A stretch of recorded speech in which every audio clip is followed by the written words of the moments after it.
नमस्कार। धर्म अध्यात्म और विज्ञान के चैनल पर पुनः एक नए विषय के साथ उपस्थित हुए हैं। प्राय लोग ऐसा बोलते हैं कि हम जब भक्ति करने बैठते हैं, माला फेरने बैठते हैं, कुछ अभ्यास करने बैठते हैं, या तो भागवत इत्यादि का पाठ करने बैठते हैं, विष्णु सहस्त्र करने बैठते हैं, तभी हमारा मन भटकता है, इसमें ही विघ्न आते हैं। ऐसा क्यों होता है? उसी समय सब जो नहीं होनी चाहिए वो चीजें वहां घटित हो रही है। ऐसा क्यों होता है?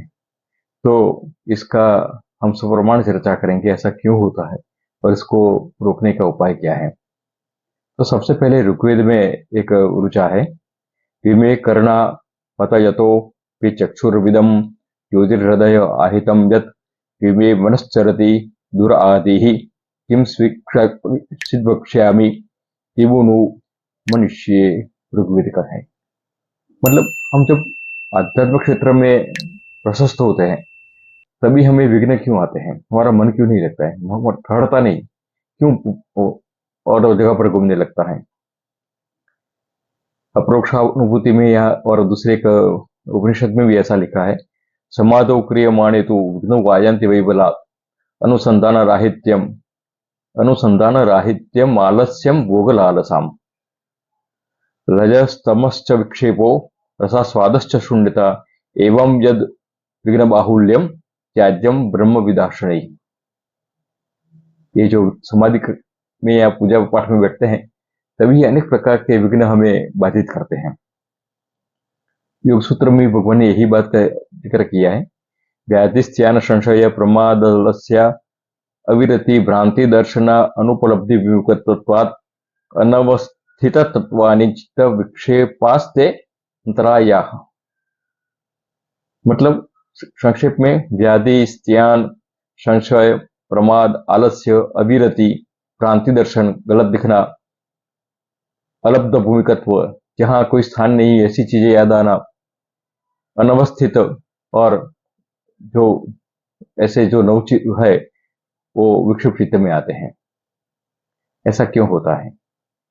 तो देखो, उसको समझने के लिए थोड़ा कर्म के सिद्धांत पर जाना पड़ेगा, क्योंकि हम जो कर्म करते हैं वो कर्म के दो दो असर होती है।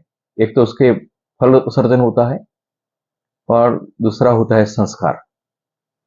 अब जो फल होता है तो कर्म के सिद्धांत आप इसमें जब आप विषय की चर्चा छेड़ेंगे तभी बताएंगे। इसमें उसको कर्म बनता है, करते हैं तो उसका फल भोगना ही पड़ता है।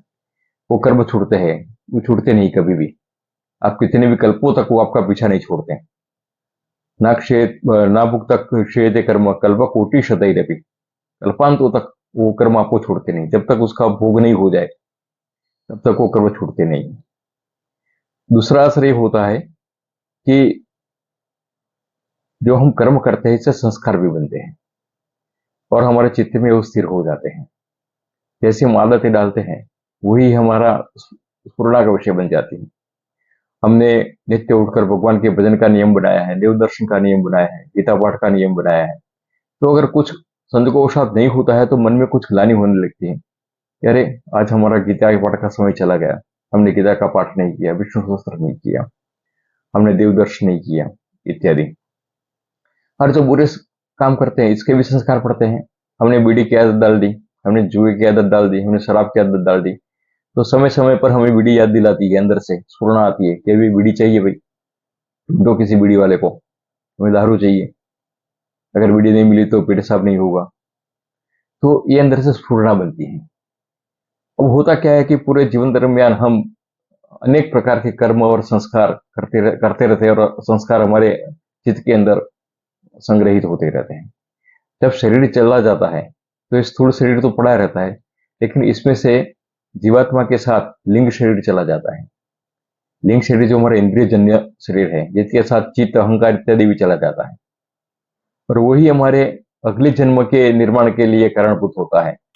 यद रमणीय चरण रमणीय योनिम प्राप्नुवान कपु चरण कपु योनिम श्वायोनिम शुकर योनिम, भाई जो वेद में मंत्र है। आगे भी बहुत सारे, इसमें मैंने एक पुस्तक लिखी है चातुर्वर्ण्यम, इसमें बहुत ही सविस्तर इसको समझाया है। लेकिन जैसे कर्म करते हैं इसके अनुरूप पुनर्जन्म हमारा होता है। वही कर्म के अनुरूप हमें योनि, वही समय के अनुरूप हमें योनि प्राप्त होती है। अब वो संस्कार चित्र में तो पड़े हैं, इसलिए आप देखो एक ही परिवार में दो बच्चे होते हैं तो एक का कोई कला में रस होता है, पूर्व जन्म में कलाकार होगा, और दूसरा साहित्यकार होता है, कोई चित्रकार होता है, कोई डॉक्टर होता है ना। तीन चार बच्चे हैं तो तीनों चारों बच्चों में अलग अलग ये रुचि रहती है। तो ये जो स्फुरना मिलती है अंदर से करने की, एक बच्चे को कागज या उस पर ड्राइंग करेगा, एक बच्चे को कागज कुछ लिखेगा, तो ये जो स्फुरना अंदर से आती है वो पूर्व के संस्कार है। अब हमारे यहाँ पूर्व के बहुत सारे दूरित पड़े हैं, वो दूरित हमको अच्छे काम में प्रेरणा बाधक बनते हैं।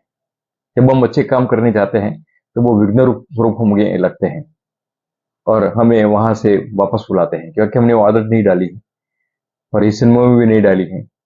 तो अभी अगले जन्म में अच्छा करने के लिए हमें ये आदत को अच्छा करना, क्योंकि आजकल क्या होता है कि सबको पुण्य का फल शुभ होता है, सबको पुण्य का फल चाहिए, और पाप का फल बुरा होता है, लेकिन किसी को बुरा फल नहीं चाहिए। सबको अच्छा बनना है, सबको अच्छी चीजें प्राप्त होनी है। तो जो मिला वो तो कुछ पूर्व का है, कुछ अभी का है। तो पुण्य से फलम इच्छन्ति पुण्यम निच्छन्ति मानव, पुण्य करते नहीं है। न पाप फलम इच्छन्ति पापम कुर्वन्ति यत्नतः, हम पाप करते हैं। तो यत्नतः प्रयत्न पूर्वक जो हमारा जो है यह जन्म कृतम कर्म पर जन्मनि प्राप्यते, पूर्व जन्म कृतम कर्म भोक्तव्य तो सदा नरे, भविष्य पुराण में कहा है। और पूर्व जन्म संस्कार स्वभाव जो बनता है हमारा चित्त में, जो संस्कार पड़े हैं वो पूर्व जन्म के कर्म है। पूर्व जन्म कृतम कर्म तद्दैवमिति कथ्यते, वो दैव बन के प्रारब्ध बन के हमारे सामने आता है। गीता में भी बहुत सुंदर तरीके से समझाया है, प्रकृति क्रियमाणानि गुणे कर्माणि सर्वशः, बरोबर। तो इस प्रकार बहुत वैज्ञानिक पद्धति से हमें हमारे उपनिषदों में, गीता में, पुराणों में बहुत सिद्ध किया है कि ये जो हम जो कर्म करते हैं, हम अंदर जो स्फुरणा आती है, वो स्फुरणा हमारे अनेक जन्मों के संस्कार से हमें प्रेरित करती है। तो अब उसको दूर कैसे करें? तो गीता में बताया अभ्यास योग न तो। आप सर्कस में देखते हैं कि लड़कियां पूरा शरीर रबड़ की तरह गोल घुमा देती हैं, पूरा रबर की तरह, कमान की तरह अपना शरीर को बेंड कर देती है। वो क्या एक दिन का कर्म है? नहीं, अभ्यास, बहुत अभ्यास किया है। कोई अच्छा संगीत गाता है, कंठ मधुर है, तो उसने कितना रियाज किया होगा, कितनी मेहनत की होगी। हम पहले दिन से तो उसको सरगम नहीं आई होगी, उसने सरगम से लेके सीखा होगा, अलंकार सीखे होंगे, है ना, ठाट राग सबका उसने बहुत अच्छा अभ्यास किया होगा। बहुत विघ्न भी आए होंगे, बहुत अड़चने भी हुई होगी, कसरत करते समय उसको शरीर में थकान भी लगी होगी, लेकिन इन सबको अनदेखा करके जब निष्ठापूर्वक अपने मार्ग पर प्रशस्त होते हैं तो उसको सिद्धि प्राप्त होती है। एक सिंपल उदाहरण बताता हूँ कि जब आप सुबह में चलने का प्रयास चालू करते हैं, मॉर्निंग वॉक का, तो सुबह सुबह आपको नया देखे कुत्ते आपको भौंकते हैं और आपके पीछे पीछे बहुत दूर तक, एक हद तक भौंकते आते हैं। फिर इनकी हद पूरी हो जाती है, वो वापस चले जाते हैं, फिर आपको परेशान नहीं करते हैं। और ऐसा लगातार आप करते हैं, 1 महीना 2 महीना, जब आपने घूमने का प्रयास किया तो कुत्ते आपको पहचान जाते हैं, फिर बोलते हैं कि इनको कोई असर होने वाला नहीं, फिर वो शांत हो जाते हैं। इसी प्रकार निष्ठापूर्वक यदि हम अपने मार्ग पर चलते हैं तो विघ्न अपने आप शांत हो जाते हैं, क्योंकि विघ्नों को पता चल जाता है कि वह अपनी दाल गलने वाली नहीं है, हमारे यहाँ कुछ होने वाला नहीं है, इसलिए वह स्वतः ही शांत हो जाते हैं। तो इस प्रकार कभी बोलते हैं कि एक प्रश्न भी आया था कि भाई हम करें तो कैसे करें जब मन ही नहीं लगता है। अरे मन तो नहीं लगेगा, क्योंकि वो संस्कार आपको रोक रहे हैं। लेकिन अगर आपको यहाँ से नदी जाना है या स्टेशन जाना है, तो स्टेशन तो इतनी दूरी पर है जितनी दूरी पर उसको होना है आपके घर से। अब आप जाओ तो बहुत सारे विघ्न आएंगे, रास्ते में ट्रैफिक होगा, थकान लगेगी, धूप बहुत तेज होगी, तो ये सब विघ्न तो आएंगे। लेकिन आप चलते ही रहेंगे तो स्टेशन आ जाएगा। मन से चले या मन के बिना चले, मंजिल तो आनी ही है ना। तो धीरे धीरे फिर आपको रस भी आने लगेगा और उसका आस्वाद, जो भक्ति का या प्रेम का या जप का या अभ्यास का और शास्त्रनिष्ठ का जो आस्वाद है, आपको धीरे धीरे प्राप्त होता रहेगा।